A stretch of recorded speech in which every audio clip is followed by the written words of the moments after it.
sound. Nice one. In brackets, Jubilee. Is it? I wonder what they're going for. I don't know anything about.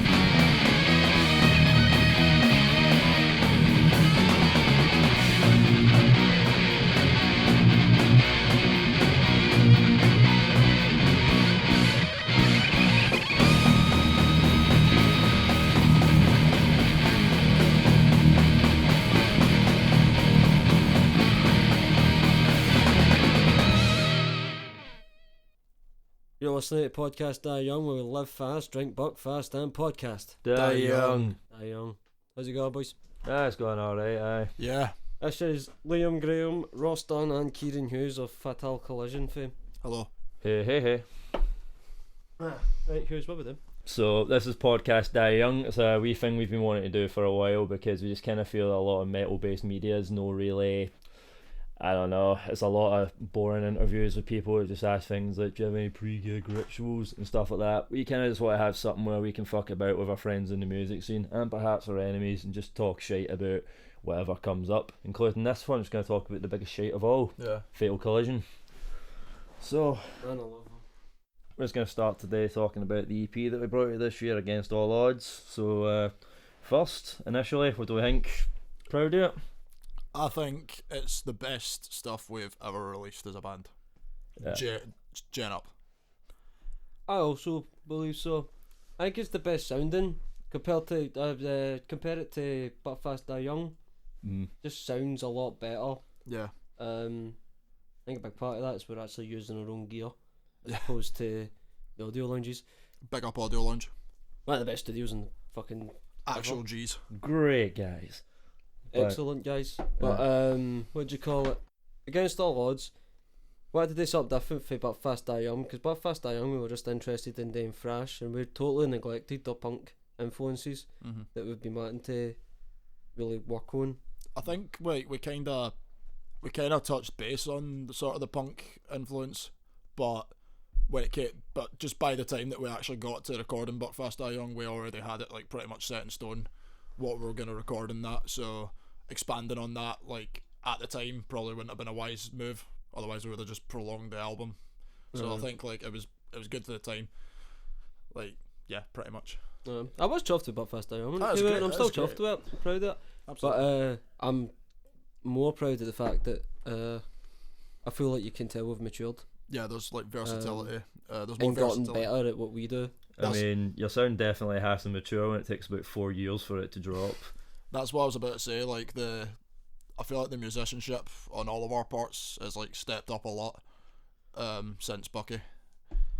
Absolutely. In fact, one of us plays 2 instruments on this. See if you can find out who.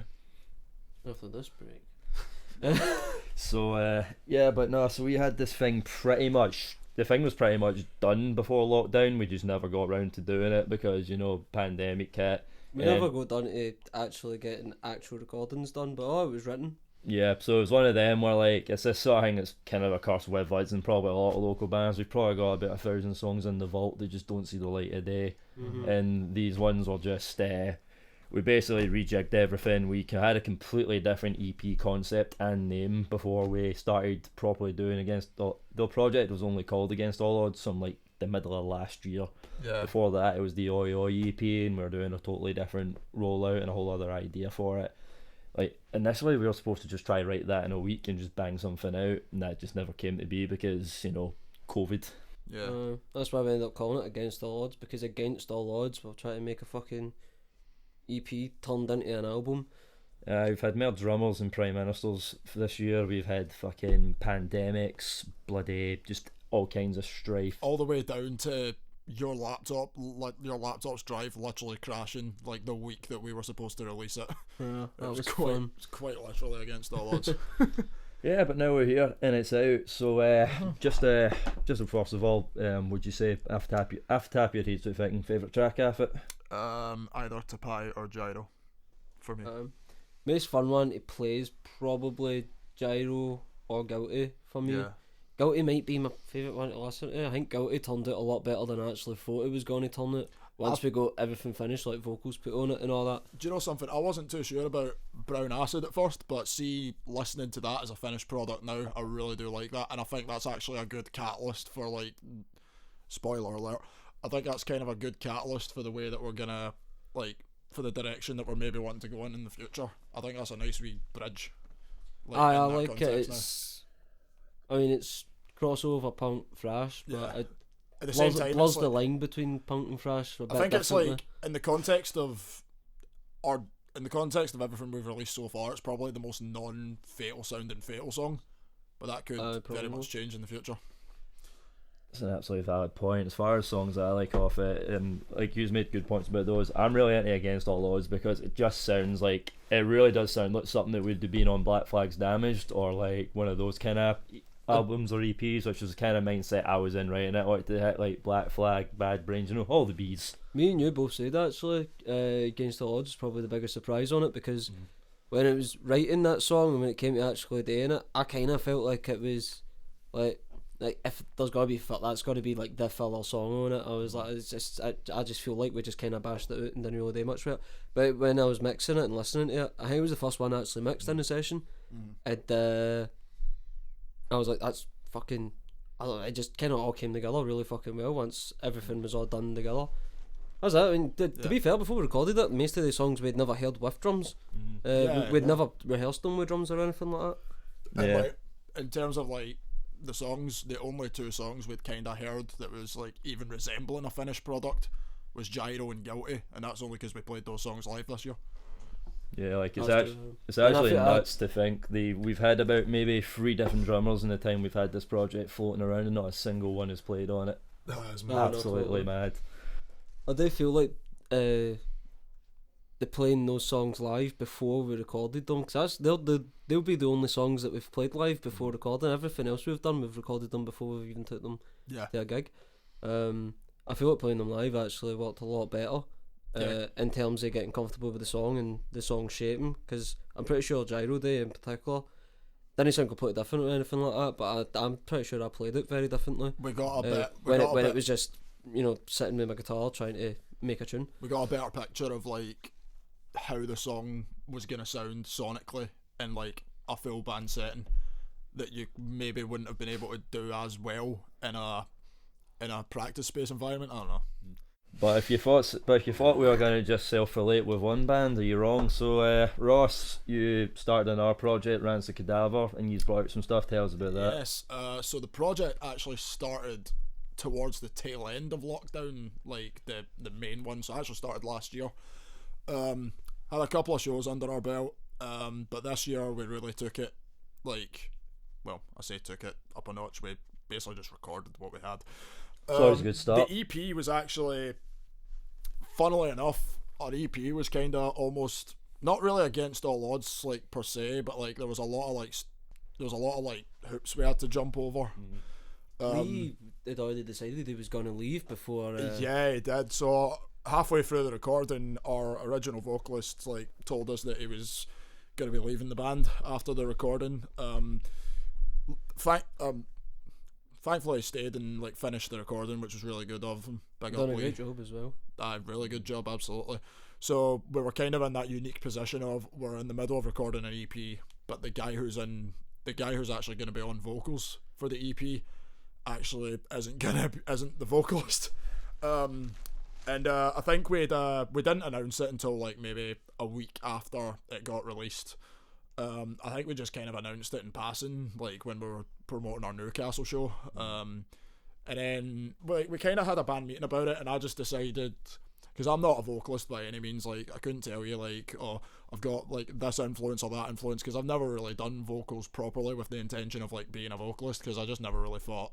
You always wanted to do it though, because there was even times in Fatal rehearsals where you wanted to do tunes. In fact, there was times where Hughes couldn't make rehearsals and you would just want to jump on the vocals. I don't know, for one reason or another, I just never really thought it was for me, whether that was just not having the confidence or maybe being made to feel like I wasn't good enough, blah blah blah. But I gave vocals a bash while playing bass at the same time, and that's another thing I just like didn't think I'd be able to do, but somehow it's worked out, and I've been the vocalist since, and yeah, like we've got a really strong unit. Like as a band. We've got like, because like, I mean, I don't need to tell you guys what it's like getting like new members coming in and all that, because like we're still trying. Yeah, because we I'm have like, sick of teaching people how to play. because songs. Cadaver, like even before Lee left the band, like we had like such a strong band dynamic, but also a friendship dynamic, and you know how difficult that can be, like having people coming in. So that's part of the reason why we decided to just continue as a 4-piece, and why I moved to guitars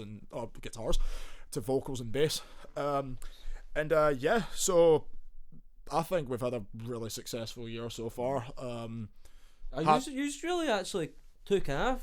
I mean, news came about right when hundreds of Scottish death metal bands just started doing the thing. We definitely came around like At the right time. At the right time, absolutely. You know, like so your BRAINBATHs and like Penny Coffin Mulch were around a little bit longer then. The Coffin Mulch have been around a little bit longer, but you know, like bands of that sort of ilk, and now it just seems like there's like a lot of like I think the death metal scene in Scotland is probably, I imagine it's the best it's been since maybe about since before we were like since before we were actually in the scene. Like look at Party Cannon now.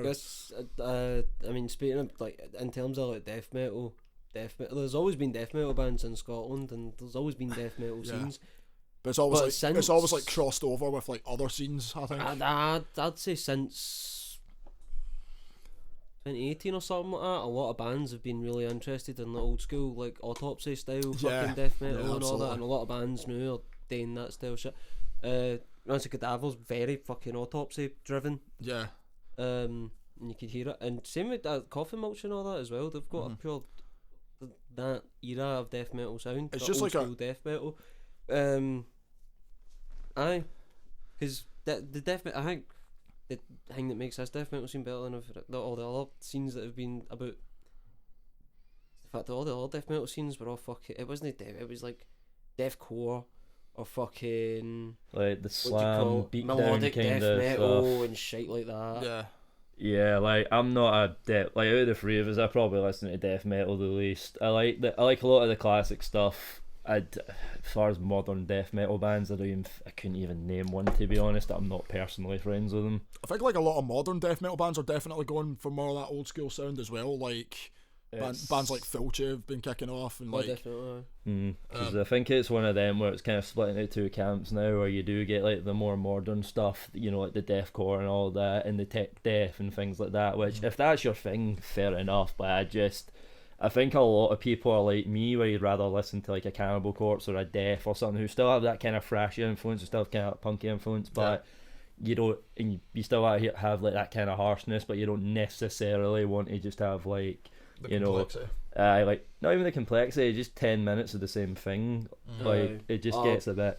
Albums where every song just sounds the same as the last song. Or one that really always annoyed me when I was getting into death metal is like, see, just songs about nothing. Or the songs are about just, you know, killing women. It's like, it's just a bit off-putting. I think a lot of people have that kind of mindset. Yeah, like should be about killing everybody equally. Exactly. Like I'm like a massive death metal fan. I do like multiple like subgenres of death metal, but I can totally get why it's off-putting to people. I get why metal in general is just off-putting to people, because there's like a lot coming at you at the one time. Well, where can we find Rancid Cadaver? Okay, so check us out on Bandcamp, just all your streaming, like Facebook, Instagram, Rancid Cadaver. Most of the time you'll just find updates on Facebook and Instagram really, and then Bandcamp as well. We're taking a bit of time away to like focus on writing some new stuff. Finished the year strong with our first headline show, so that's a nice wee end point to our year, and just we're working on the next step in Cadaver, and there you go. But in the meantime, topping that in 23. Thank you, man. In the meantime, check out the EP. Thank you. Another band that's been doing their bits, a kind of super group of the Glasgow metal scene, if you will, that somehow Grum tripped into. Hardstare. Like, tell us a bit about how this has been going this year. Hardstare have had a pretty interesting year. I don't consider myself a member. I filled in on one gig just because see when they released that EP, a lockdown, and they just dropped it, and they didn't do any lead up to it or anything like that, so nobody knew Hostel was a band until they brought out this fucking EP. Yeah. And it was fucking great. Chris's riffs on it were fucking top notch, man. Actually, the musicianship in general is just strong. Obviously at this point I had no inkling of wanting to play for them or anything like that, because Chris was in the band. But you hate that, Chris. I love him. But it sounded like fuck's sake, man. Like I can't fucking play that and all that. And then but I only came into the picture because Chris left, and then they had a gig coming up, and Lev was talking about finding a guitarist and all that, and he kept asking. Well, people kept sort of offering up and then pulling out and all that. I just loads of people saying like we couldn't learn the tunes with tabs and all that, and they didn't tab anything down and shit like that. And I was a bit steaming the day before the gig was meant to happen, and I spoke to Lev like, look, have you found a guitarist yet? And he was like, no, I think we're gonna pull it. And I was like, no, don't pull it, I'll just learn the tunes tonight. And sobered me up that, because I just realised I'd said something really fucking stupid. There you go. And I went home, learned the tunes, and I was like, fuck's sake, I could do this, I could do the gig. Yeah. Done the gig, it was heavy good, and I just anticipated doing that one gig. I didn't think Hardstyle were going to do any other gigs. No, I mean at that point, Hardstyle wasn't really like a band sort of thing. It was just something that happened there lockdown, and Lev put on a gig. Put on that show with you actually, Ross, didn't he? Yeah, we were on the show. It was Hardstyle, Cadaver, Coffin Mulch, Mortuary Spawn, and Pest Control. Pest Control, they were really fucking good. Amazing. That really night, good show that Pest was. Control just released this year as well, by the way, and that was fucking good. Yeah, they did. They only released like last week, didn't they? Was it last week? I think it was maybe even this week actually. Anyway, so they had no other gigs lined up or anything like that, and I didn't think they were going to line up any gigs. But after that set, Lev says, you know, we might have something happening in Edinburgh or something like that we've been asked to do. He's like, we're not an actual band, so if you don't want to do it, it's no bother, I guess we'll just no do it. And I was like, do you know what, let me think about it. And I went home, and I was like, because I was never interested in doing the like multiple bands thing, because it took me fucking long enough to get the Fatal getting off the ground. Took about 4 years before we played a gig. Yeah. I was like, that's a lot of fucking effort to put in to then just fucking jump ship and go to another band. But I ended up messaging him saying, look, I did have a lot of fun doing it. I'll be your guitar player. If you want to play gigs, I'll play gigs. If you want to do recordings, I'll play in the recordings. Don't want any writing responsibilities. And Fatal's always got to be my number one. And he was like, cool. That's perfect. And I was like, oh, sweet. So that's how that came about, and we ended up playing quite a few fucking gigs this year actually, and quite a few fucking good ones as well. Yeah, some high profile gigs. And we were playing with Cryptic Shift in Inhuman Nature next year. We played with Inhuman Nature the day after we, Fatal Collision, played with Human Nature in Glasgow. Sadistic Force. Yeah. Excellent guys. Big ups to those guys. No, they were fucking lovely. Well, obviously we knew Inhuman Nature before. We played with them at least twice, I think. Yeah, before then. Couple of times, yeah. The Sadistic Force guys, they were class. But then the next night, I played with them in Edinburgh with Hardstyle. And then it was probably around about that time where they started talking about recording. By the time this is out, Hardstyle's probably going to be out. It was, what do you call it? I think it's Friday it's coming out, and this is Tuesday. This is Tuesday, yeah. That's... it's just it's really fast, and I recorded the guitars in this room. It's just a total fucking. There's no seriousness to it. With one of the tunes we'd never even played before, kind of like Fatal actually. we didn't rehearse a lot of the EP before we fucking recorded it. But typical. I'm having a lot of fun with Hardstyle and all that. But it just totally happened kind of by chance. I just really liked the band and didn't want them to miss a gig because I thought that was shite and I really wanted to see them play. There's not as much pressure with Hardstyle either. Like even that gig that I filled in with you guys. I wouldn't say so, because I think it's fair to say Chris is a better guitar player than me. So when I play like his solos and all that live, I'm not fucking playing his solos. I'm trying to make it sound like him up, but if I fuck up his solos, I don't think anybody's going to have any gripes with that. Like I can, as long as I get through the tune, I think I'm doing a good job. I'm the stand-in guy. I feel like that's what I'm saying. I don't feel like I'm a member. I just enjoy doing the gigs with them. Well, speaking of things that should never have played live or completely having a bit of fun and should never see the light of day, URETHRA FRANKLIN Heyo. So fresh off the backs of the debut show. aye, bloody. Aye, last night we played our debut show. Yep. That was fucking great. It was, our aye. bass player was there, Steph wasn't there. Yeah, so in typical Fatal Collision fashion, one member didn't show up. The gig was announced like a week before we knew we were playing. We kind of forgot about it, that it was even happening, and we have no songs. So all that went pretty well. Aye, speaking about projects that we've done this year, actually, that set was meant to be a solo set from me because of lockdown. Me and Gary done. In fact, do you remember we'd done Side Bit for like one rehearsal? Yeah. Me and Gary just went and recorded some jams and called it Side Bit, but we there never you go. finished them because we had no vocals or anything like that. And Bobby asked me if I wanted to do a set. Bobby's fucking amazing. He's always looking for his weird people to fucking do weird things just for like 15 minutes at a time. And he won himself a gigs- watch. Nah, no, the gigs are fucking mad. Mm-hmm. So I was like, do you know what, man? I've got this recording here that I can put vocals to. I'll just turn up and do some mental shit. And I kind of copped to it because I wanted to fucking do. It was like 4 songs, like 4 minutes long. Was that the Naked Dragon? No. Side Bit. Oh, right. It was like 4 songs that were like 4 minutes long in total, and I'm like, so I need to flesh it out with some stuff. And I went to make some stuff, and it got to the point where I was like, this isn't going to be done by the time he wants this gig to happen. So I was like, I'm not going to do it. Do you want to just do a URETHRA FRANKLIN set? We had rehearsed, but in fact we had only ever been in the same room together once before then. Yeah, like a complete joke band that the joke is now going too far. Aye. And to be fair, man, I feel like the joke's only going to go further because it went really well. Yeah, because the thing, we pretty much just were sitting there like, you know what, I'd love to have a band where our logo is just block capitals with 2 lines under it. That was all we wanted to do. Infest style, we were very in Infest moods at the time. Yeah, well, that'll come later when we talk about like gigs and stuff. But yeah, I'm very much on a kick right now of bands like Infest and like fucking Nails and things like that. Like, you know, like real eating bricks for breakfast kind of music. Just power violence. And that's what we kind of like today. Like probably a bit more of a hardcore tinge, just because that's where all 3 of our brains kind of go. But URETHRA FRANKLIN for those waiting with bated breath. We're gonna try do more. We might actually have some songs. You never know. I say you never know as if like I'm in the band. No, we might get some recordings done. I recorded that one rehearsal we done, and it sounds very demo-y. So I'm sure we'll get something released. Absolutely. Probably the next time we're in a fucking room together. But for some and would you believe it, there's actually local music that's being made that isn't by either of us. I know. Aye, so No way. Aye, so That doesn't involve us in any way. Are you having me on? stuff from other local bands this year that we all liked. First I'm gonna start with fucking We've already spoke about we spoke about some RANCID CADAVER. yeah, Rancid Cadaver. I'm sure there's another band. There must be at least one. Tempered. Who? Shut up.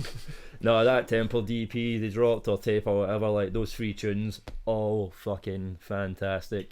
You know how fucking hard I punched the table when I heard Aaron's voice pop up on Biowaste. It's Biowaste he's on it? Yeah. Aye. When I heard when his voice just came out, I genuinely pounded the table. I went, yes! I know, like the riff sounds so fucking vicious on it as well. Like it I just really fucking miss Aaron. Fucking like it's that kind of thrash metal that like you just don't really get anymore. 'Cause I feel a lot of modern thrash is just being artsy and doing like 6-minute fucking two solos per song. It's Big like soaring guitar solos, like. but well, this to be fair, no. Tempered have that, but They do, they do it really well. They're great songwriters. They're greater songwriters Aye. than fucking me, you know. And Beck and Chris between them, they're better fucking guitar players than me, you know. I wouldn't know where to begin. I with like that not stuff. to call out and slag other like thrash bands, but like they just completely have a different sound from anyone else. They're doing it. Oh, they're yeah. doing it, and at least in my opinion, they're doing it right. See, even if you listen, like, see when Greenwashed came out, the first EP, it doesn't just sound. They've not just got one thing. It's not like fucking. Yeah. I think people would probably expect it to be Sepultura, fucking worship, this, that, the next. It's really there's a lot going on there. There Quite really melodic is, man. in bits as well. Absolutely, man. And haunting towards the end. Oh yeah. But and then they kind of done it the same thing with this. They only had 3 songs on it, and they don't sound the same. It doesn't sound formulaic. or anything like that. No, that's a bad thing. Some bands find a formula, stick to it, and it works really well. The best band in the world, AC/DC, do that. But Municipal Waste have been doing that same shit for years, to the point where even we'll talk about Waste later as well. To the point where even we've been doing everything we can to rip them off, but it's like nobody has that formula down that perfectly, and I feel that's kind of what Templed have. It's definitely one of those strong. Ripping off Waste, by the way, not ripping off Templed. Aye, they're ripping off us. Aye, totally. Absolutely. But fucking very smart fucking songwriters, and it's working out for them.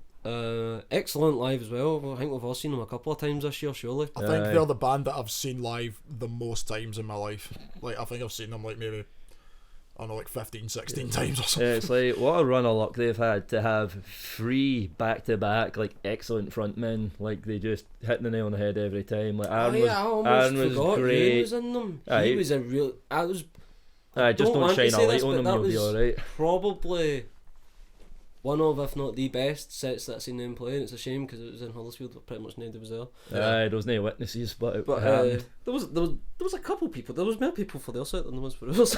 Yeah, half of our gig was them. I don't know, there was 5 members of Templed at the time. During singing for them was one of the best gigs I ever saw Templed do. He was an amazing vocalist for them, and it is a shame to not see him carry it on, but you know, sometimes it happens like that. But Craig, the guy they've got to know, he's really good. He is actually really good. I don't know where the fuck he came from. Ireland. Well done. But like, I don't know how to go to hold of him, sort of thing. Like, because like he totally came out the blue. I don't think anybody at the gigs knew who he was, and he just I think the first time I saw him was Icebox. Yeah, it was the one where we came back as well. That was our first show of the year. Actually, we done a great set that night. Actually, no, because we done that band Video Nasties. Yeah, that was last year. Templed one though. You're talking about. You mean like the first one after COVID? We're not sucking our own right now. Speaking of gigs, there was no witnesses. Yeah, we had the best crowd that night actually. Which I think that aggressive perfection. Aggressive Perfector. Perfector, the Slayer song. Well, we're not winning a pub quiz anytime soon, but I digress.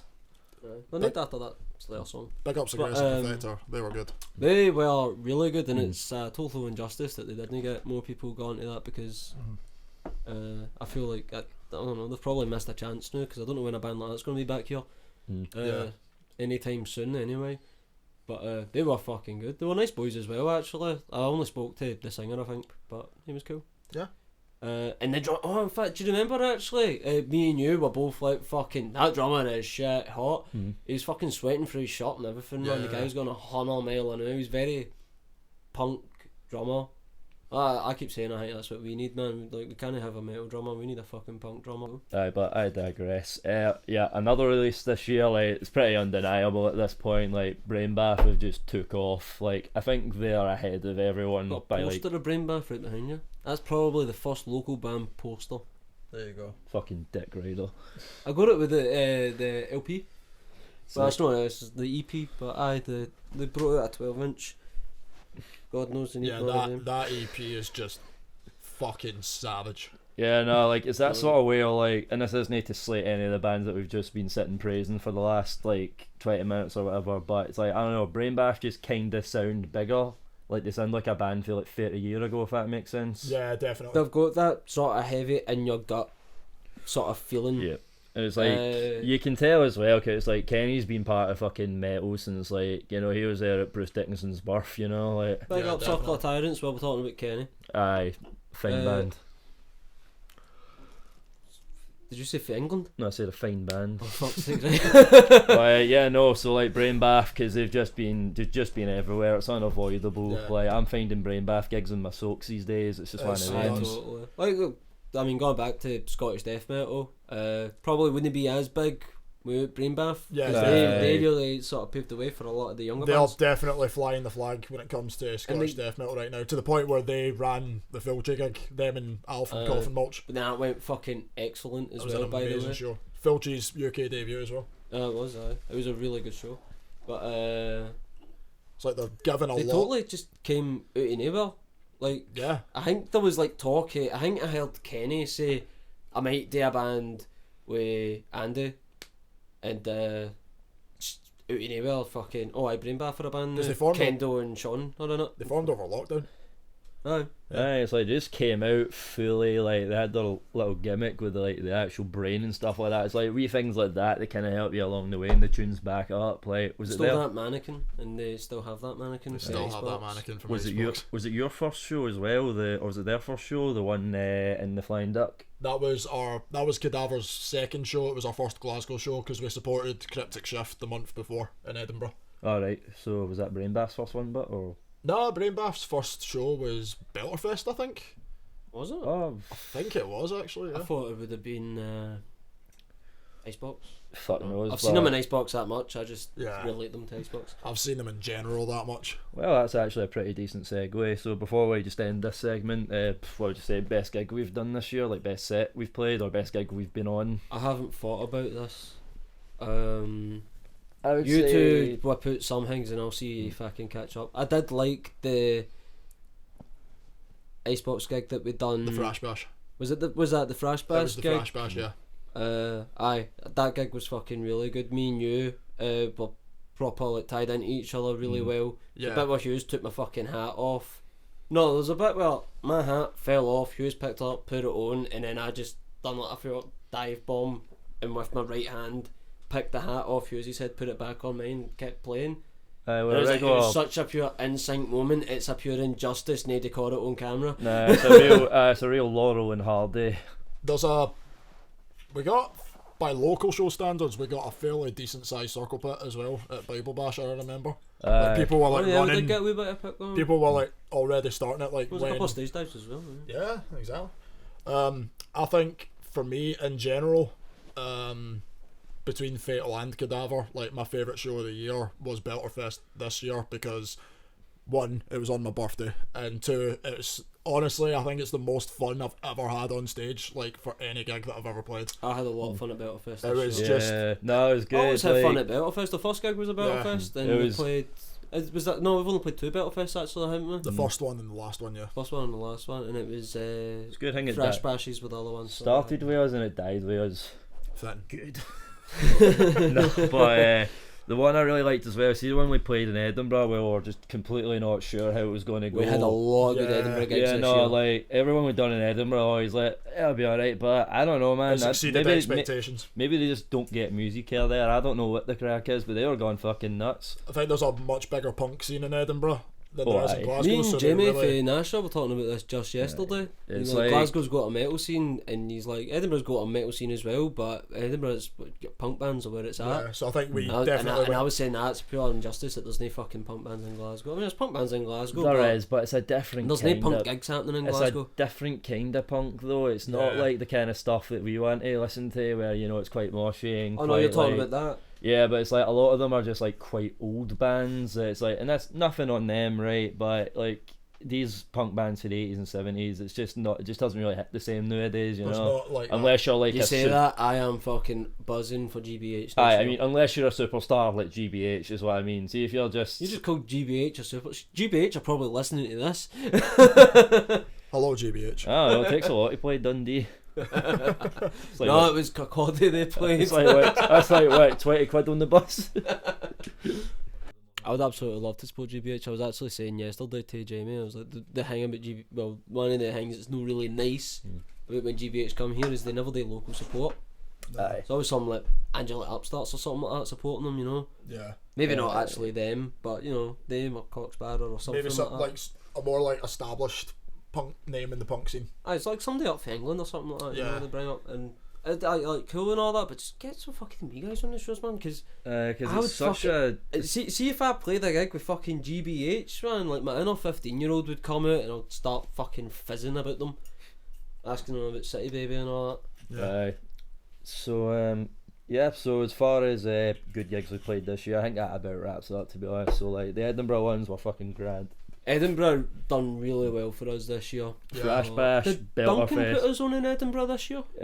Duncan No. put his own, but Wait, actually I shouted to Duncan for the ones he put his on as well. They He were put quite us on good, loads yeah. of good gigs, aye. big up Red Cross Promotions. Aye, the crustiest of all. I mean, Trust him, I'm thinking Luke for Dogtiled, he put his on in the Banshee Labyrinth, and that was a really good show. Yeah. There's good pictures taken for that as well. What's his name? Alan? Yeah. Alan, Great guy. really great guy. Excellent long sleeve collection. Aye, like fuck's sake, this guy's got long sleeves that don't exist. Like, he's just like, oh, I've got a Tony Hawk Pro Skater 2. What? It's like, how?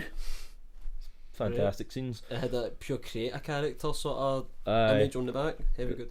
Excellent crack, but we'll just close this segment now. No, I totally.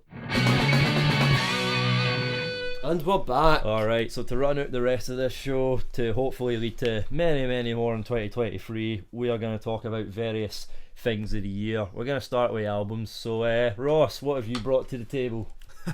Right, I just wanted to preface this by saying that... Hey everybody, I'm a stupid moron with an ugly face and a big butt, and my butt smells, and I like to kiss my own butt. I mean, this will segue perfectly into the first album that you guys are going to talk about, because I don't need to listen to the new Wormrot to know that it's good. I know it's going to be fucking great, because Wormrot are fucking great. So we're talking about Wormrot first. Yeah, so in my opinion, it's... Same goes for most of these albums. In my opinion, it's probably the metal release of the year. I think nothing really came close to it as far as, like, because it's really... not progressive's maybe not the right word, but it's really forward thinking as far as a grindcore release goes. Like, it sounds like nothing I've heard before for that kind of music. There's a lot more depth in it than you would expect from fucking a grindcore band, or even Wormrot, who are very good at fucking grindcore. Aye, like, Wormrot are known for that gig where there's that goat sitting watching their set. They're not exactly fucking Shakespeare, but here they are. I don't know if I'll go balls out and say it's the release of the year. It's definitely up there, right? It's. Do you know what? Actually, no. Do you know what? I will say, despite my own tastes, I mean, I love it. I find no flaws in it. In fact, it impressed me to no end. It was fucking better than I expected it to be. And as I was listening to it, I just thought this is better and better and better. Every time I listened to it, it got better. I liked it more and more every time I heard it. They done fucking amazing. Yeah. What I really liked about it was, see the mix of vocal styles on it. Like, it was so weird. There was points where, like, there was like some dude on the first song, there's some dude giving it a pure, and it's like, see, that's cool. It reminds me of like Demetrius Don Satana's sort of Mayhem, where they did that sort of weird sort of chant. It's not even a chant, it's just like that sort of throat singing. It's just some vampire coming in from the session dropping bars. It's so fucking cool. The first time I actually listened to it, I think it was the day it came out. I got into bed and I just put my headphones in and listened to it, and I just stayed up for the entire fucking album. Like, it's a long album as well. I just stayed up for the whole thing. That's 35 actually minutes or so, but even for grindcore, that's quite a lot, and they pack a lot in. Like, they really do. I mean, see, metal in general these days, like, bands will bring out an album. Like, Megadeth brought out a fucking album this year. That was this year they brought out an album on it. I think right? so. Yeah. Like, they're one of the fucking biggest metal bands ever, right? Now, Sponsored by NyQuil. I didn't give a fuck about that album, but people that actually like that album, there's probably like 2 songs after that album that are their go-tos. Wormrot, I don't think there's... to me, it's a coherent album. It's a start to finish listen. Yeah. Alright? Not to fucking compare it to something stupid, but, like, you know, Fleetwood Mac, Rumours, you listen to it start to finish, right? Fucking Frampton Comes Alive, you listen to it start, Pink Floyd, Dark Side of the Moon, you listen to it start to finish, right? Yeah. And you don't normally get that with metal albums, where it's just a coherent, you want to listen to the full, you want to experience it in that way. You definitely don't get it with extreme metal albums. No, you definitely don't. They done fucking fantastic. They just made a metal album that I've interpreted in a fucking completely different way than I've interpreted any metal album in my fucking life. Yeah, right? Even some of my favourite metal albums, I'm not necessarily saying it's one of my favourite metal albums. I'm half a fucking bottle of Bucky down, Ross, don't laugh at me. I'm not laughing. No, I'm not necessarily saying it's my favourite metal album ever or anything like that, but I think it's a game changer. Yeah. I think a lot of bands like Wormrot are going to be coming out with some very different, surprising sounding shit. Like we were just talking about, like, the impact that world extermination by insect warfare had on like grind and just metal in general? Do you think like this is Albums Wormrot's with bad answer to songs that? on them. Like, it just feels like one of those kind of milestone like grindcore albums. It was like when Napalm Death dropped Apex Predator, and I was like, Oh, yeah, that like was- that was like, holy shit, they're back. Exactly. Oh yeah. Though that'll transition into Napalm Death here. They dropped an EP this year which has a lot of solid bangers. Like they got a Bad Brains cover, which obviously hooked me. There's a song, or the third song on it, I forget the name of it. I'm just looking By up. proxy. By proxy. Yeah, that album is that song. Is fucking crazy. Like, Look, I mean, the whole album for the most part is fucking crazy. Napalm Death, what I really like about Napalm Death is, I mean, they can really do no wrong, right? Oh, yeah, For the absolutely. most part. Like, the recent output, especially when you consider Apex Predator, by the way, because Apex Predator fucking blew everybody's fucking doors off. Oh right? yeah. They're getting better and better. When you see Napalm Death, right? I've seen Napalm Death 101 fucking times, right? Mm-hmm. They get better every time you fucking see them. Absolutely. Right. And then they bring this out, and it's a very fucking promising. I'm not gonna lie, I'm gonna look up the fucking name of it because it's such a long, stupid fucking. Resentment is always seismic, a final throw of throws. Right. yeah, it's What a one of the fucking album name. names you can only print on a scarf. No, it doesn't exactly roll off the tongue. I'll give them that. But 2-part sleeves. it's very promising for what's to come for Napalm Death. All right. It does feel a bit thrown together Aye. with the covers and such. Mm. And also the sort of change in tempo between songs. Yeah. Not change in tempo, but the change in sort of energy and Yeah. stuff I will like that. say one thing that stops it from being a great EP is that fucking People Pie song. That is fucking terrible. I know you didn't like I know that. it's a cover of some kind, but there's I like the bass in it. Like, it's No. really heavy bass. Like you can almost see the strings. It's that fucking heavy and bassy. But there's points where the vocals sound like Slipknot. It kind of sounds like something really. It sounds like something for like, see when 90s metal Smash is Smash, that. it kinda reminds me of, you know, My World, Guns N' Roses. I Aye. think it's the last song in Use Your It's Illusion like 2. the worst in 90s metal. It's like incorporating loads of things that just maybe don't fit. I'm not saying it's particularly bad. Aye, I will say it's the worst thing on that EP or album or whatever we're calling it. No, by far. I'd but- say it's an EP because like it's not even very long. I mean, it can't be long for sure, no. But I don't need it cover. I mean, what fuck, man. Alright, I've pretty much jumped in the air at the end of that because I was expecting it to go into Abandoned DC. Looking forward to seeing them though, because like them, Drop Drop Dead, Dead, Siberian Meat Grinder. Like- That was Siberian Meat Grinder, yeah, they're fucking Aye. excellent. That's Have up, you no seen them before? Not seen no, them. I might have Not to be seen Drop honest. Dead. Seen them down in London with Sick of It All, Municipal Waste, and Oh yeah. not Suicidal Tendencies. That was a different year. Persistence Fest. I was that was Persistence- Agnostic it Front was that maybe. Persistence tour. I don't know. It was a long time ago. But Was Hatebreed on one of them? what's that? Was Hatebreed on one of them? I know you don't like Hatebreed, but I'm pretty sure they headlined one of them. Hatebreed are a very Persistence tour type of band, Yeah. so let's say yes. Pretty much the same logo as the actual tour. Yeah. That's true.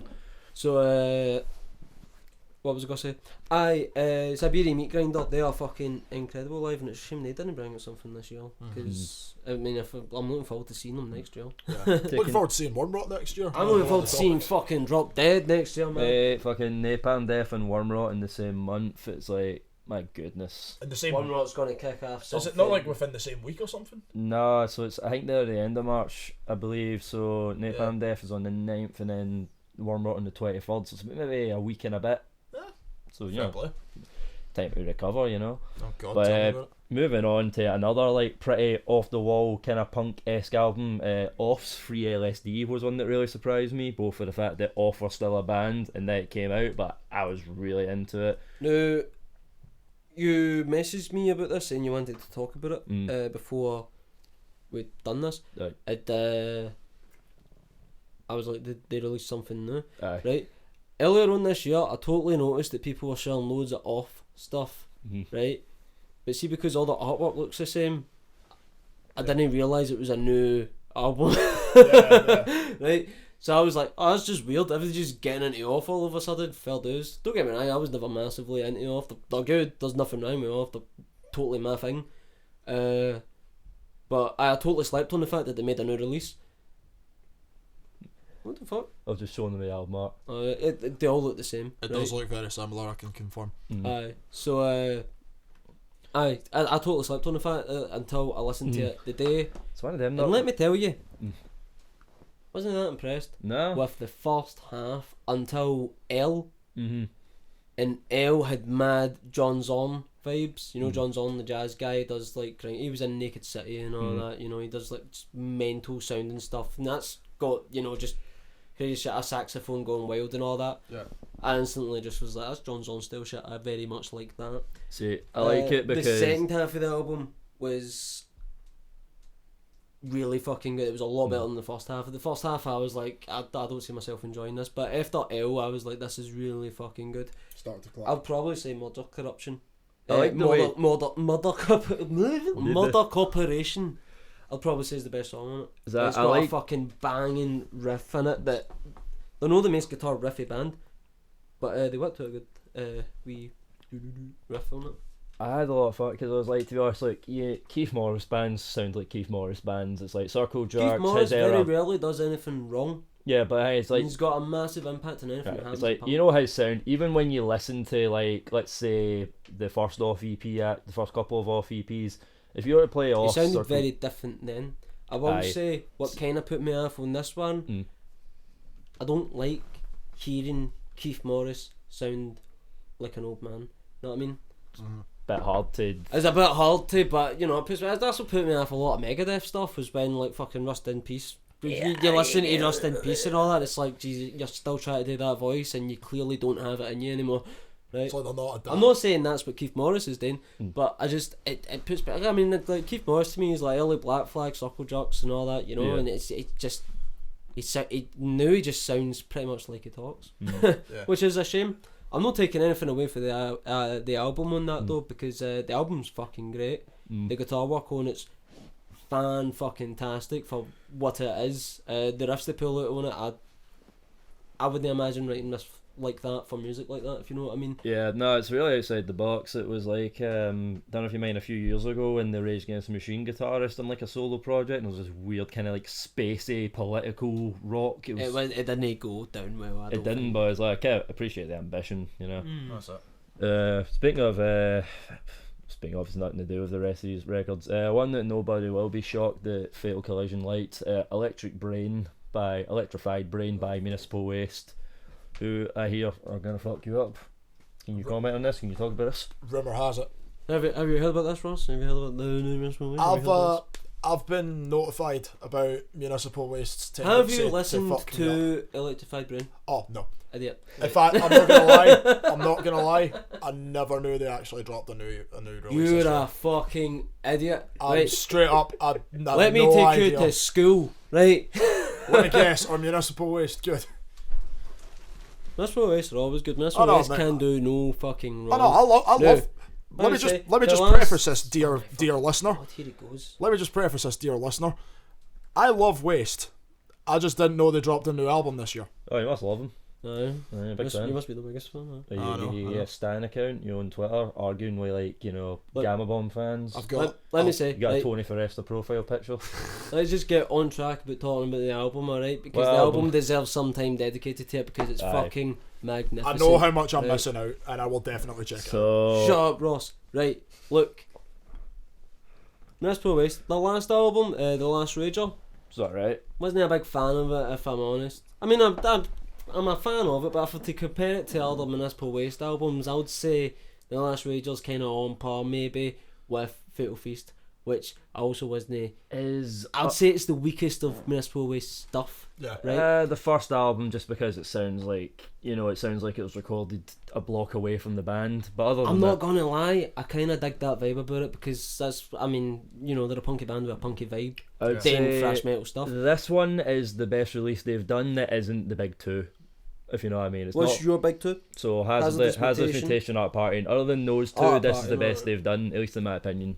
I would say Hazardous Mutation, Not a Party, were definitely my big two actually. Before Slime and Punishment came out, I totally fell in love with Slime and Punishment. Now, before Slime and Punishment, Slime they and were still Punishment's like sick. one of my favourite bands. They were my favourite current band anyway, right? I was like, you know, I always say Mr. Waste cannot do anything fucking wrong, right? They're amazing.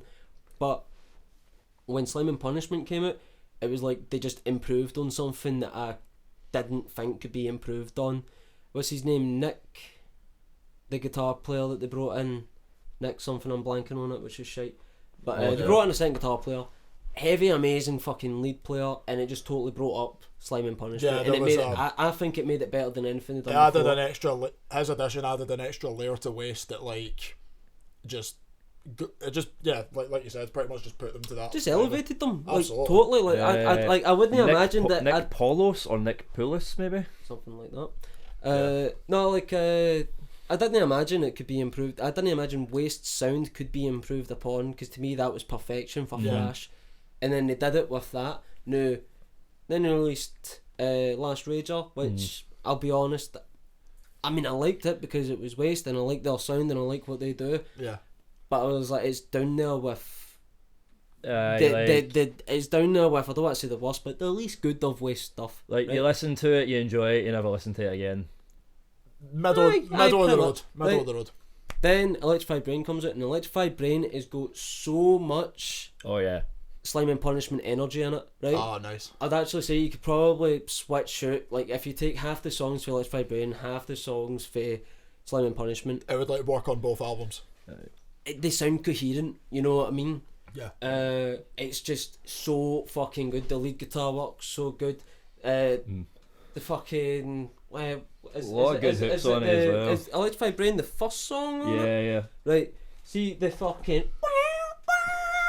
right. See it's so it's what? corny, Do I get it's sued? cheesy, and I fucking love it. Right. It's so good. And the breakdowns on it are fucking I mean, it's classic Waste. It's exactly what you want for Waste, except they just do it better. Like you think they kind of get better, and they fucking get better. Like, for me, see that little stretch of like Last Crawl, Grave Dive, The Bite, like, Grave Dive's a great song. it's one of them, man. Like, fucking, I'm out running trains when I got that tune on, man. I'm fucking, you know, I'm pulling leopards out of trees and shit. It's a fucking We great saw song. them play this album. Well, they didn't play the album in full, but we saw them on the Electrified Brain tour when they came here with Anthrax. Aye, and it's like, I'll show us that. I think they actually opened with the song Electrified Brain. no, great release. Like, it's one of those. Thermonuclear Protection's a great one, and obviously they're still getting life out of, you know, the beer and rocking out stuff, and it's good they are, because you need bands like that. Yeah. You need bands that are fun to listen Aye, to. as Right? much- That's where Silosis went wrong. They were a fucking great band with nothing much going on. Aye. Alright, well, that's the no slagging bands rule. I guess they're big enough, aye. Aye, like, you know, I love 10-cent you, beer Silosis. night, putting on errors, shit like that, like High Speed Steel, stuff like that. Like, it's just really, I like that there's still bands having fun, because that's kind of thing I think a lot of mainstream metal's missing as well, is that nobody ever just writes a song about getting in a fight anymore. It's all just picking up a dictionary and putting a bunch of words together. I love listening to an album. I love listening to a band where it sounds like they're a band that you want to have a fucking night with, man. Like that's a band that's a good time band, you know. Yeah. It's like nobody ever says anything about our tunes, but people are always like, aye, they're good to have a drink with, and it's like, aye, at our gigs, Yeah. come on. We fucking did any of you listen to the Chance new album? Get Fucked, I think it was called. I've heard bits and pieces, and it's like, they're making moves. Right, see, this is the thing, right? So they obviously had that Smoko song, Monsters House, that fucking thing, and it was funny, and like, I think if they like the comedy element of it, the sort of, it's not a parody, but you know, it's, you know, a piss takey sort of thing, right? Aye. It's a song not to be taken too seriously. So when they brought out that album this year, I wasn't interested, to be honest, because I'd heard that before, and I was like, it's cool, I like it. It doesn't do much else for me outside of the fact that I think it's pretty alright, right, cool. Aye. And then I actually gave the album a fucking listen, and I was like, fuck me, by the way, these guys are so, they've got a pure like first wave British punk sort of vibe about them. And they're just young guys, and you can hear the young guys, and you can hear the fun they're having doing the songs. Yeah. I'm a big fan actually. That's probably, in terms of what we're going to talk about tonight, that's probably the most mainstream one I'm going to bring up. Yeah. And I'm surprised I liked it. And I say that about an album earlier on, but I said that about Wormrot's album actually. But the more I listen to it, the better it gets.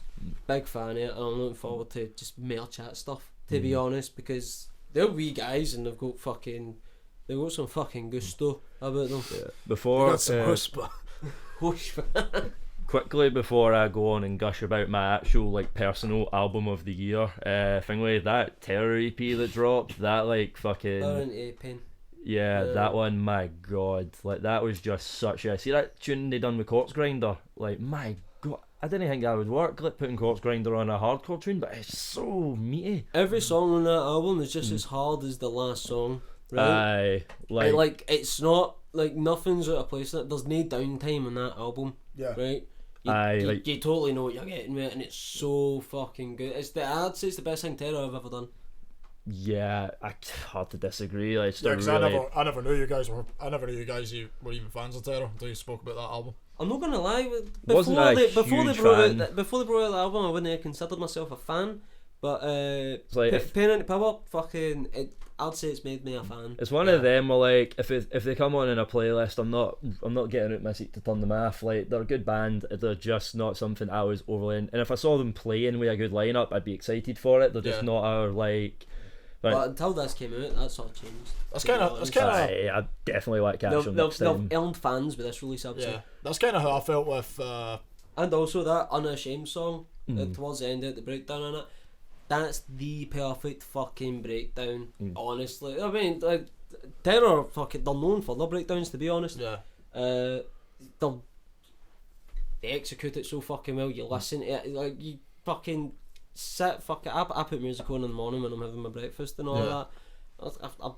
I'll be fucking half asleep, half away through a cup of coffee, and be like, I just want to fucking bounce through the fucking roof, man. It's one of those that wakes you up. I'm not gonna lie, like, kind of similar to that, like to how I think is Malevolence. Like I know they dropped their album this year, and like it's kind of similar, like the way you guys are describing them. Like, because I was never a big Malev guy until. I don't give a fuck about Malevolence. I mean, I was never a big fan until I seen them last year at Bloodstock, and I don't know, something just clicked with me. I was just like, yeah, these guys are actually not bad. And then that release that they brought out this year like turned a lot of heads. Like, I think they're doing that sort of metal and hardcore like blend. They're doing it a lot better than like most bands nowadays. In fact, pretty much nearly every band nowadays. And this is going to sound pretty mean-spirited. I feel that the Glasgow hardcore scene dying for reasons that we probably shouldn't talk about on this is kind of what got me back into it. No, actually, because it was quite toxic of a scene. Yeah, like leave that there, I guess. Yeah, it kind of made me realise like it was never really the music. Speaking of metallic hardcore, did any of you catch Direct Measure? No. They brought out a single, 2 songs on it. It's called Promo 22, and fuck me, right. I didn't know them before I seen this come out this year, so I can't really compare it to any of the earlier stuff. But I'd say it's metallic hardcore. It's fucking at its best, to be honest. It's melodic in the right places. It's got great lead guitar work on it, but it's not overbearing. It doesn't take the focus away from the song. It's kind of, it's no like what I like today, which is like we'll just put a guitar solo in there because I like doing guitar solos. It's not like that. It's just it really everything they do in that really complements the tune. You should check out Direct Measure. By the way, it's like the textbook definition of melodic hardcore. You don't listen to it. You don't fucking know. I'm trying to get like. Is that how you would say? Is that how you would say? I would. No, I wouldn't say that. No. Not melodic hardcore. But it's got. Well, metal like. The best parts of metal and the best parts of hardcore done the right way. Like, no, I would say that. Well done. For a guy that's not listening to it, you got it pretty alright, I would say, actually. It's really impressive the way they write their songs. The way they kind of fit in the elements. Yeah. Like the melodic elements that are in that, the guitar playing in particular. It's kind of Rocky George style, or maybe AJ Novello for like Leeway. Kind of like that. It's no like big show-offy slash style fucking guitar, so it's just really cool. Sits in the mix, doesn't fucking bounce out and be it's not obnoxious. It's so cool. I really like the guitar playing on that album. Again, like I'll bring them up again, but album's a single.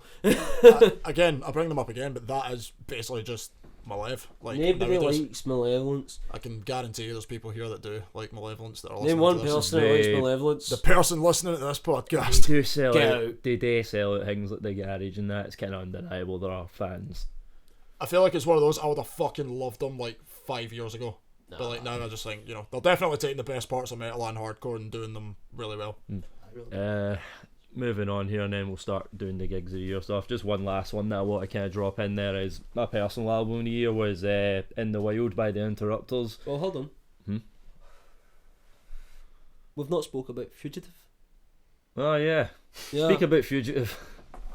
Well, you know Fugitive, Ross. Yes. Yeah, right. So Ish. Fugitive is ex-members of Power Trip. Since Riley died, rest in Oh peace. yeah, of course. Yeah, of course. Oh, you were just bullshitting before when you were No, like, no, I remember now. We only Yeah. spoke about it like once before, so Nah, look, they just. First of all, like I say, got massive respect for the fact that they didn't just carry on with the Power Trip name and whip in a different vocalist or something like that. yeah, like I a lot really of like bands that tend to Power do. Trip is synonymous with Riley because I'll be honest, as much as the fucking guitar work on it's amazing. In fact, as much as everything on Power Trip's fucking amazing, I would say Riley is Power Trip. And I think a Yeah. lot of people would say that. I think pretty much everybody would say that, to be honest. He was definitely the one time that I seen Power Trip. He was definitely the highlight. Well, yeah, I mean, you listen to the albums and it kind of feels like they're in the fucking room with you, you know? Oh, 100%. But, you know, Fugitive, bringing that out this year, it was, what do you call it? It pretty much sounds exactly like Power Trip, but with a different singer. Yeah.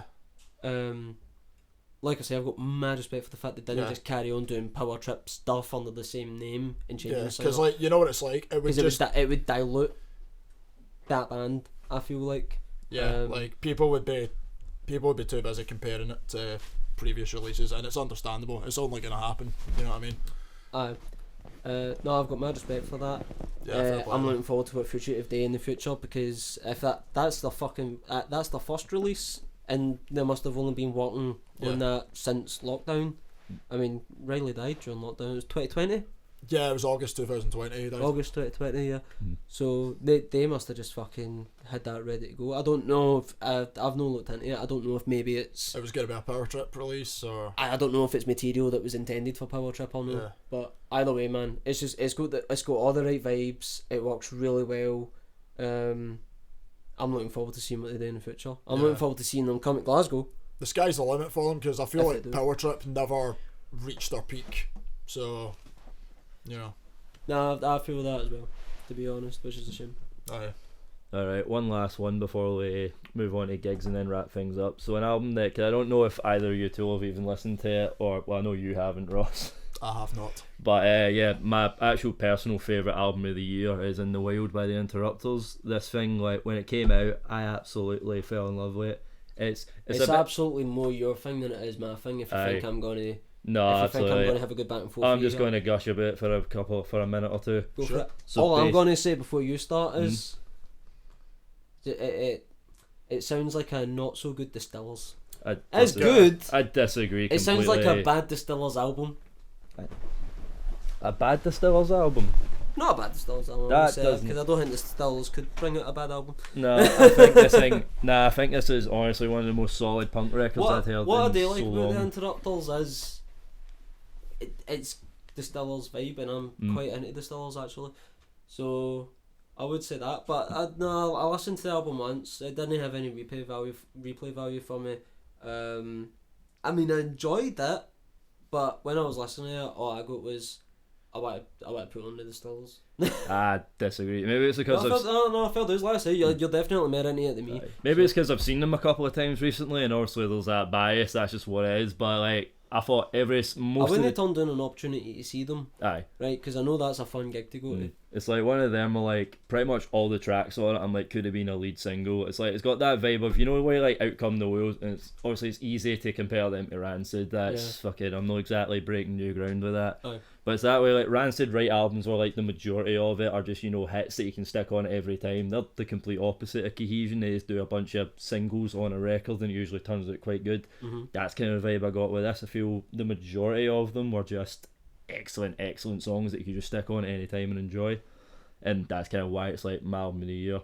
Moving on to, before we start talking about gigs and that, another few ones that aren't really suitable for this podcast necessarily, but I also really enjoyed the new Denzel Curry, the new Jid, and the I new... thought you'd be talking about this stuff actually. Yeah. The new Denzel Curry was pretty alright. It's not my thing particularly. I don't care much for this era of hip hop, but I know Denzel Curry's one of the few guys that I do have a bit of respect for. Him and JPEG Mafia, I've got a lot of respect for actually. Aye, I mean, you have to have something about you to be headlining Outbreak Fest as a rapper, like.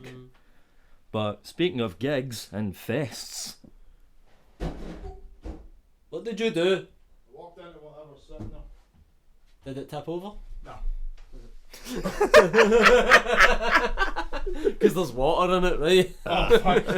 Good thing it never. It's a dehumidifier. right? I don't know. I honestly feel that should be kept in. Yeah, it's getting kept in. All right, one last. That's why I went my legs. All right, so one last quick thing to wrap this up.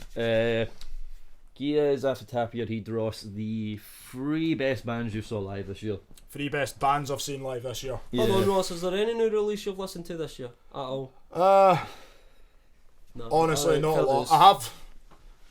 Nah, no. Alright, I mean, fair apart from local releases and that. Oh, we'll go for that then. All right, 3 big shows you've been to that aren't Paul White. Well.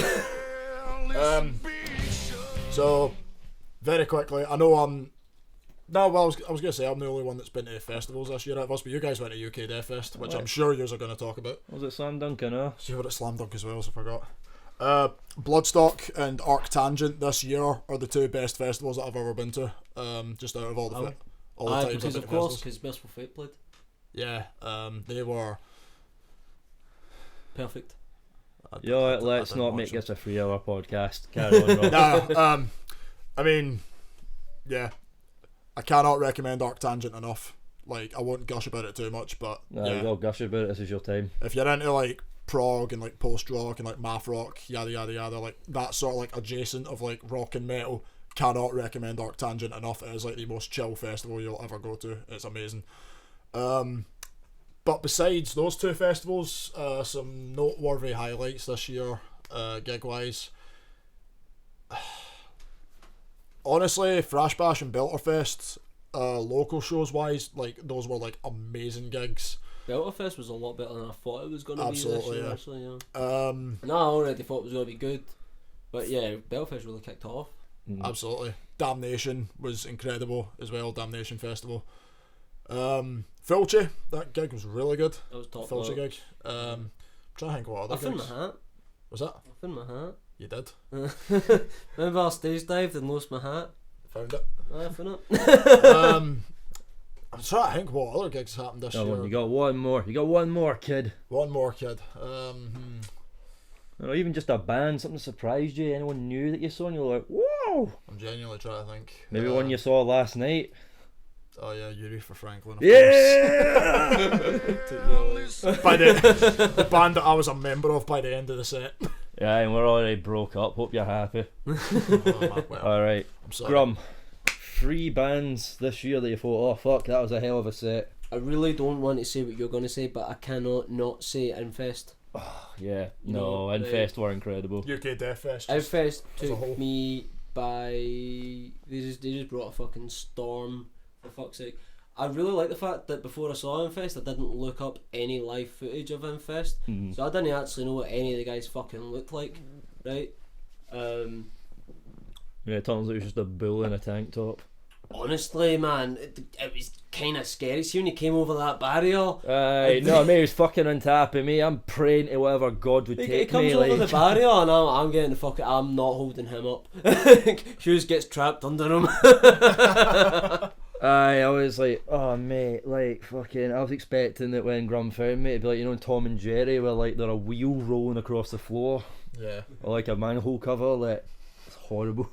So, nah, Infest, fucking amazing. The amount of stuff they played off his slave, it's exactly what I wanted. It's exactly what I wanted for an Infest set, to be honest. Yeah. Really good. It's one of them as well, man. Like, you don't think you're able to fucking sing along to Infest tunes live, then they play and you're just shouting you're just shouting the songs back at them, and you're like, yo, by the way, man, this band just fucking hit with me in a level that I didn't realise. You like them more than you realise. It's not that I like them more than I realise. It's just that I was just chanting fucking right fucking back into the guy, and I was like, yeah, he's literally pushing us around. Like, Yeah. And I didn't think I'd be able to do that, but it just came out in the fucking gig. Honestly, there's very few gigs I go to where you feel like something's just fucking came up in you like that, and it was really good. Yeah. Other than that, Municipal Waste with Anthrax. I'm not going to say Anthrax was one of my best this year. Anthrax, well, I mean, I love Anthrax and I love seeing them. They always put on a good show, but they played a lot of fucking stuff from filler albums live. There's a lot of like, oh, here's one that we don't play much, and it's like, there's a reason. Yeah, but Waste that night, They were good, yeah. they were fucking top notch. They played a lot of Electrified Brain. Yeah. And Wasted always a good time. I've never seen a bad Waste gig, and I don't think I ever will see a bad Waste gig. I'm very upset. Touch wood. Very upset that I missed that gig. 'Cause I would have only went for Waste. What else did I see this year? If you can jog my memory, Hughes, that would be a help. From UK Death Fest, there was Autopsy, Massacre. There was Autopsy, Massacre were Nuclear a big Assault, surprise actually, Nuclear because Assault. I wasn't actually going to turn up for them, and you insisted that we go to see them, Aye. and they covered Blitzkrieg Bop. That ruled, yeah. That went fucking amazing. It's one of these songs. It's like nobody wants to cover that because it's a very top perfection. not even that. It's a very coverable song, right? Everybody covers fucking That's it. Blitzkrieg Bop, but they done it really fucking well. It was like everybody enjoyed it. Nobody was sitting there going, "Oh, they've went for that Ramones song," right? Everybody loved it, so that was good. But and Nuclear Assault, second time I've seen Nuclear Assault, and I didn't expect to see them again because that was supposed to be the last ever fucking UK show. 2015 Bloodstock. Yeah. That was supposed to be the last UK show that I seen before, and then I seen them again and it was fucking great. Saw Danny Lawker outside. He had absolutely no time for me. Totally pulled me off like an arsehole. Hey, Danny. But, Yes. do you know what I will say? Just to kind of just throw it out there for a bit. Natalie, my missus, dragged me along to a gig. No, she didn't drag me along to a gig. I wasn't going to go, and then she said she wanted to go, and I was like, alright, I'll come with you. And it was Brutus. Yeah. It was in the audio. It was really cool. Fucking top notch. The one of the bands is, you know, the audio is a fucking small venue. There's like things don't always sound great in audio, but Brutus live sounded exactly like their albums. Yeah. Right. It really all worked out. I was kind of taken by awe. At As they would say. No, so I'll probably say Infest, Municipal Waste, and Brutus. Yeah. And Brutus was a surprise for me. Alright, so I need to get my last bus, so I'll just run through mine quite quickly. So main one for me this year, because I was just happy to see them, so I got to see Denzel Curry live, who is like probably one of my favourite rappers of all time, and it's like, everyone knows what his music's like. It's just bassy as fuck, really heavy as far as rap goes. It was just a crazy set. Thundercat was amazing, the vibes immaculate. I could not describe to you just how hearing his music live was the sonic treat. It was just fantastic. Was this at was it St Luke's? No, that was a different one. That was when Red Hot Chili Peppers got cancelled, and because he was supposed to. And finally, and this is just pure nostalgia, at Slam Dunk, I got to see Dropkick Murphys, Pennywise, Sum 41, The Vandals, all in the one day. I'm very jealous of the fact you've seen the Vandals. You shouldn't be, they're fucking crap. Oh, don't say that to me, man. I love the Vandals. But it's one of those like Pennywise. I was like, you know what? Hey, stop motion for a second. And I play, and I was like, no, mind. Go back. Do you remember that? Man. It was at Download 2018. Bad Religion played. It was the first band we saw at weekend, and we were fucking geared up. It was the first band we saw, and we were like, we're gonna kick off, right? And we were standing like at the front, and we're just going like that to everybody around us. We are kicking off, by the way. Oh, right? yeah. If you're not going to kick off, get the fuck away from us. As As soon as they play the first fucking note, we're fucking winded, elbows out, right? And we got a fucking few people gathered up to be like, aye, cool. And then You know, Bad Religion come on, play first note, and we do it, we jump, fucking get a fucking massive pit going, and I think 10 seconds in, we were at the back of the pit, fucking holding our bellies like that. Aye. Drink plenty of water and always stretch. 100%. So a year of fun. Maybe we'll have another year of fun. Hopefully. Just any last things here before I just plug the band and we're out of here. 2022 was a great year for new releases. Yeah. 2022 was and I came across a lot of not new bands, but came across a lot of bands that I didn't know before who had brought out some good stuff this year. There's a lot we didn't even touch on actually. Pest Control, who we didn't play with Pest Control, sorry, but fucking Hardstyle and Rancid Cadaver, we played the Pest Control earlier this year. They brought out that single EP. It's 2 songs, I think. I think it's like a 2-track. Aye. That was fucking top fucking notch. The local scene here is doing fucking fantastic. And it will continue to thrive. It will continue to thrive. Feeble Collision got a lot more to fucking offer. Yep, so we're writing some fucking fantastic shit right now actually. And we will have a split at some point next year with some bands that you may enjoy, or you might know. But more to be confirmed soon. But you can find us at fatalcollision.bandcamp.com, on Instagram with fatal_collision, and on Facebook just look up Fatal Collision. You can also find any of us. We haven't mentioned Daniel Axoff are supposed to be playing next year. They are. For the first time in how long? Since they were essentially not a band for a long time. I didn't expect them to do anything again. Expect them to play with us or not. Pre-COVID. Right, we're Fatal Collision. We're out. Fuck you, Liv. See ya. Brrrah.